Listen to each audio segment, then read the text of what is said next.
누가복음 7장 18절에서 35절까지의 말씀을 우리 교독하겠습니다. 요한의 제자들이 이 모든 일을 그에게 알리니 요한이 그 제자 중 둘을 불러 주께 보내어 이르되 오실 그이가 당신이 오니까 우리가 다른 일을 기다리오리까 하라 하매 그들이 예수께 나아가 이르되 세례 요한이 우리를 보내어 당신께 여쭈어 보라고 하기를 오실 그이가 당신이오니이까 우리가 다른 일을 기다리오리까 하더이다 하니 마침 그때에 예수께서 질병과 고통과 및 악귀 들린 자를 많이 고치시며 또 많은 맹인을 보게 하신지라. 예수께서 대답하여 이르시되 너희가 가서 보고 들은 것을 요한에게 알리되 맹인이 보며 못 걷는 사람이 걸으며 나병 환자가 깨끗함을 받으며 귀먹은 사람이 들으며 죽은 자가 살아나며 가난한 자에게 복음이 전파된다 하라. 누구든지 나로 말미암아 실족하지 아니하는 자는 복이 있도다 하니라 하시니라. 요한이 보낸 자가 떠난 후에 예수께서 무리에게 요한에 대하여 말씀하시되 너희가 무엇을 보려고 광야에 나갔더냐 바람에 흔들리는 갈대냐. 그러면 너희가 무엇을 보려고 나갔더냐 부드러운 옷 입은 사람이냐 보라 화려한 옷을 입고 사치하게 지내는 자는 왕궁에 있느니라. 그러면 너희가 무엇을 보려고 나갔더냐 선지자냐 옳다 내가 너희에게 이르노니 선지자보다도 훌륭한 자니라. 기록된 바 보라 내가 내 사자를 내 앞에 보내노니 그가 내 앞에서 내 길을 준비하리라. 내가 너희에게 말하노니 여자가 낳은 자 중에 요한보다 큰 자가 없도다.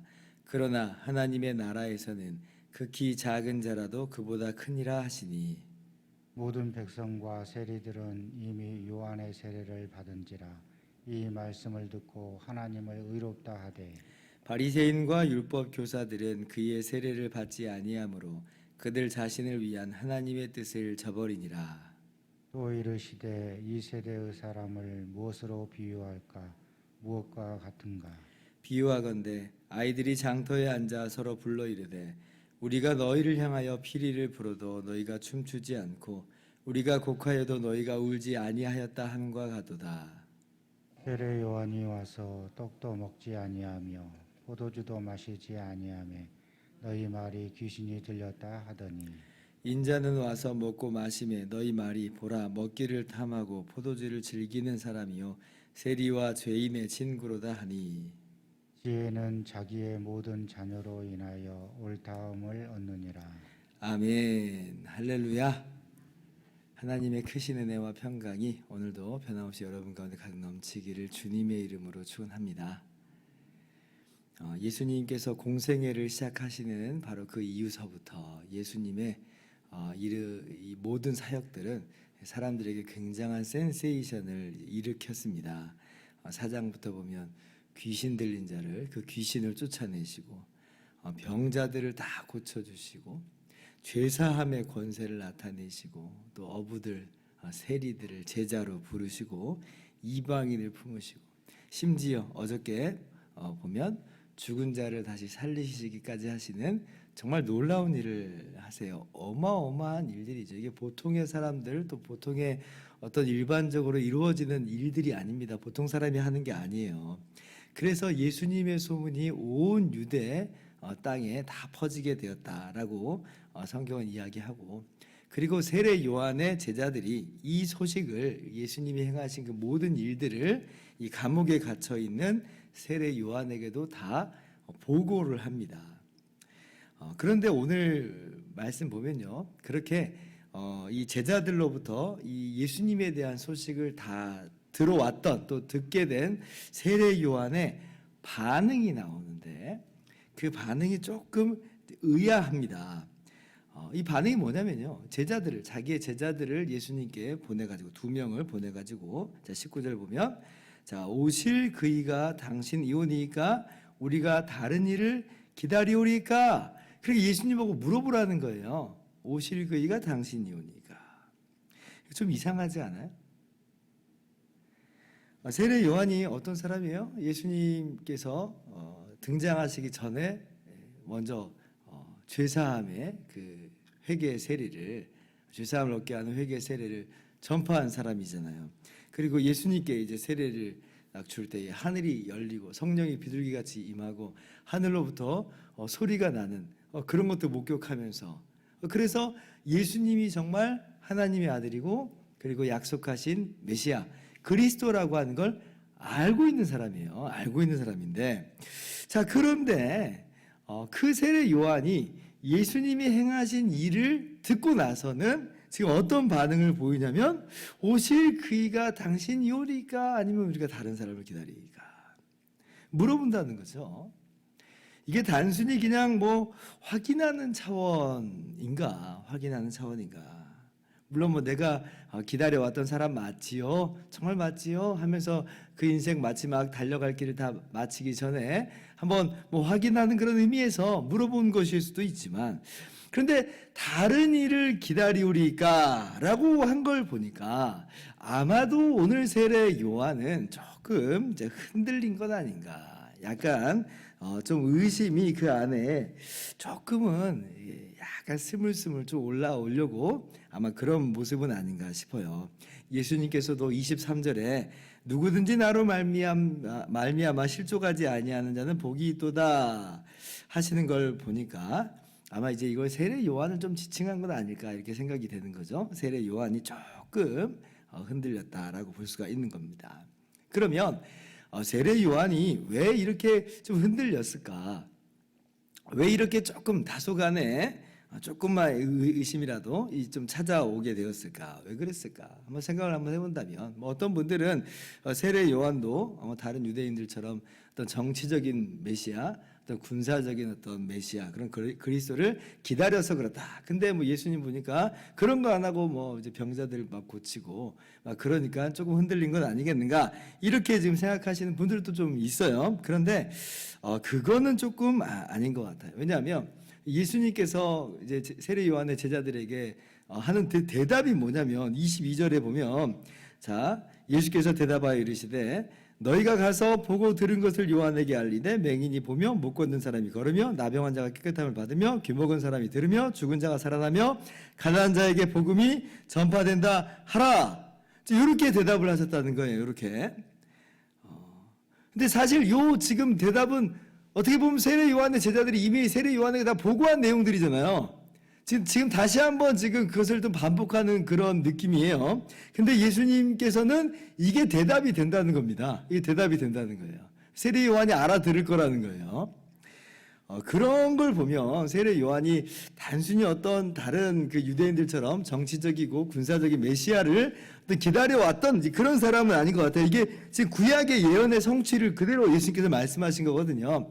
그래서 세례 요한은 그런 사람 아닌 것 같아요. 그러면 세례 요한이 그런 것도 아닌데 분명히 이런 일들이 메시아에 의해서 이루어지는 걸 알고 있는 사람인데, 그러면 세례 요한이 왜 흔들린 건가? 왜 뭐가 문제였을까? 좀 이해하죠? 궁금하잖아요. 근데 그 이유를 여기서 찾을 수가 있습니다. 누가복음 4장 18절, 19절 보면 예수님께서 나사렛 회당에 딱 들어가셔서 처음 이 말씀을 읽으시면서 이 글이 오늘 너희 귀에 응하였느니라 한 내용이 나와요. 이사야 61장 1절부터 2절 말씀을 인용하여서 선포하신 건데, 제가 다시 한번 그 누가복음 4장 말씀 18절, 19절 말씀 읽어볼게요. 주의 성령이 내게 임하셨으니 이는 가난한 자에게 복음을 전하게 하시려고 내게 기름을 부으시고 나를 보내사 포로된 자에게 자유를, 눈먼 자에게 다시 보게 함을 전파하며 눌린 자를 자유롭게 하고 주의 은혜의 해를 전파하게 하려 하심이라. 이렇게 선포하세요. 예수님께서 이 말씀을 인용하세요. 그런데 이게 이사야 61장 1절 2절 말씀을 인용한 건데, 그 이사야 61장 1절 2절 말씀 그 하반절 2절 하반절에는 사실 이런 내용도 나와 있어요. 제가 찾아와 봤습니다. 자, 여호와의 은혜의 해와 우리 하나님의 보복의 날을 선포하여 모든 슬픈 자를 위로한다. 이렇게 기록이 돼 있어요. 그러니까 지금 이사야서는 은혜의 해와 보복의 날을 지금 함께 지금 이야기를 하고 있어요. 자, 그런데 예수님은 은혜의 해만 얘기했죠. 그죠? 나사렛 땅에서. 그리고 예수님에게서 지금 들려오는 예수님의 모든 말씀과 행동을 세례 요한이 지금 감옥에서 귀로 듣기에는 은혜의 해는 분명히 지금 전파되는 게 보여요. 들려요. 그런데 뭐가 지금 자기 귀에 안 들리냐면 보복의 날이 안 들리는 거예요. 심판이 안 들리는 거예요. 심판이. 세례 요한은 얼마나 신랄하게 이야기했어요. 지금 세례를 받으러 온 사람들에게 이미 도끼가 나무 뿌리에 놓였으니 좋은 열매 맺지 아니하는 나무보다 찍혀 불에 던져지리라. 뭐 심판을 선포를 했거든요. 그러면 예수님께서 오셨으면 바로 그 심판이 벌어질 거라고 생각했다는 거죠, 사실은. 그럴 거라고 생각을 했어요. 그런데 예수님이 오셨는데도 불구하고 이러한 심판이 요원해 보인다는 거죠. 여전히 예를 들면 이런 거예요. 여전히 살인자들, 강도들, 도둑질하는 사람들, 악한 사람들, 거짓말쟁이들, 음란한 사람들, 이런 사람들이 여전히 떵떵거리면서 잘 살고 그들의 자식들이 여전히 형통하고 이런 거예요. 아니 그 사람들은 회개해야 되는데 회개하지 않으면 지금 망해버려야 되는데 근데 그러한 심판이 지금 세례 요한의 눈에 보이지 않는다. 메시아가 오셨는데도 감감무소식이다. 그러니까 흔들리는 거죠. 오실 그이가 당신이 우리가 또 다른 일을 기다립니까 우리가. 이게 이제 그래서 세례 요한의 한계입니다. 세례 요한의 한계예요. 우리는 예수님이 분명히 이제 은혜의 주로 이렇게 초림하신 것을 성육신하신 것을 분명히 알아요. 그리고 또 뭘 알아요? 예수님이 이제 우리가 하늘로 올리우셨죠. 다시 오실 때는 그때는 예수님이 심판주로 오실 것을 우리는 분명히 알아요. 그러니까 예수님은 지금 은혜의 주이면서 심판의 주 맞아요. 그러나 은혜의 복음은 초림하셨을 때 얘기하셨고 물론 심판에 대해서 이야기는 하셨지만 실행은 안 하셨잖아요. 그 실행은 언제 이루어지느냐? 다시 오실 때에 실행이 이루어지는 겁니다. 우리 그걸 알고 있는 사람들인데 근데 이제 세례 요한은 지금 이사야 말씀을 통해서 이걸 한꺼번에 본 거예요. 은혜의 주와 심판의 주를 한꺼번에 봤으니까 예수님이 오셨으면 은혜의 주이면서 동시에 심판을 행하시는 것으로 지금 하나 한 덩어리를 본 거예요. 근데 이제 겹쳐져서 보았으니까 그렇지 사실은 예수님이 두 번 오시는 거였죠. 초림하시는 것이고 재림하시는 것이다. 그래서 세례 요한의 한계는 여기 있습니다.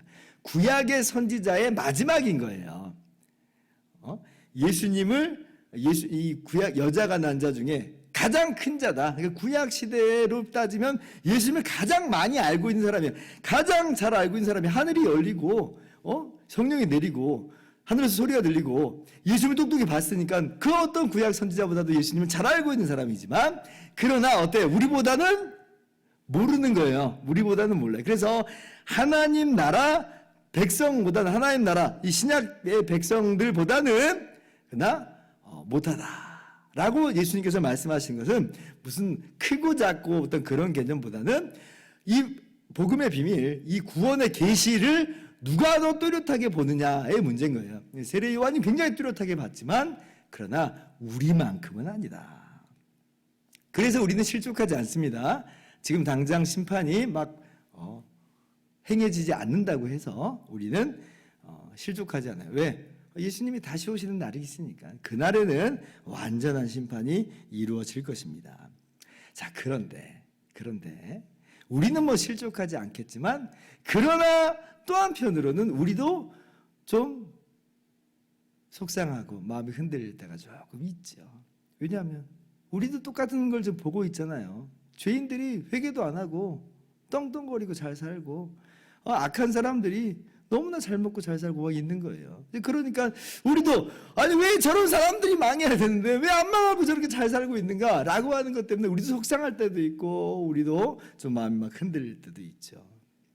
그러나 다시금 우리가 좀 정돈을 했으면 좋겠어요. 지금 우리도 우리 당장 눈앞에서 막 그런 심판들이 이루어졌으면 좋겠지만 그러나 조금 더 인내합시다. 조금 더 인내합시다. 우리는 알고 있는 사람들이니까 좀 인내하는 거예요. 오히려 어떤 모습으로 우리는 나가야 되는가?